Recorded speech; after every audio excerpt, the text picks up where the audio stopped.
အားလုံးပဲမင်္ဂလာပါကျွန်တော်တင်ဆက်သွားမယ့်ဗီဒီယိုကြတော့ဆုံးမတဲ့သူကိုလေးစားပါတာဖို့ထားပါအကြောင်းပြပြချင်ပါတယ်ဆုံးမတဲ့သူကိုတာဖို့ထားပါလောကကြီးထဲမှာတိကိုပြုတ်ပြတ်တဲ့သူထက်ဆုံးမတဲ့သူကအလို့ကိုနေပါလိမ့်မယ်ဘာဖြစ်လဲဆိုတော့လူတော်မြတ်မြတ်ကအမတ်ခံပြီးလူတယောက်ကိုတွေ့တီဆုံးမဖို့ဝလေကြတတ်တယ်အကြောင်းကြီးကတော့လူတချို့တွေကသူတီဆုံးမတာကိုမကြက်ကြဘူးလို့ဆိုတာမှနဲ့မကြည့်လို့ပြစ်ဆိုတဲ့လူဘဝဆိုတာလည်းမရှိပါဘူး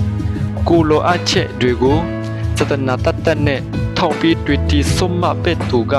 လူတရားမှာတယောက်လုံးပဲတာရှင်းနေပါတယ်ပြောပြတဲ့ဆိုတာရှင်သေးက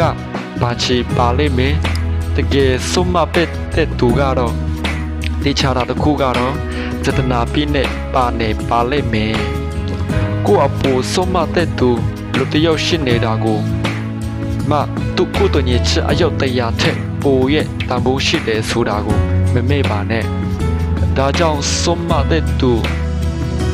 ကိုတန်ဖိုးထားပါလေးစားပါ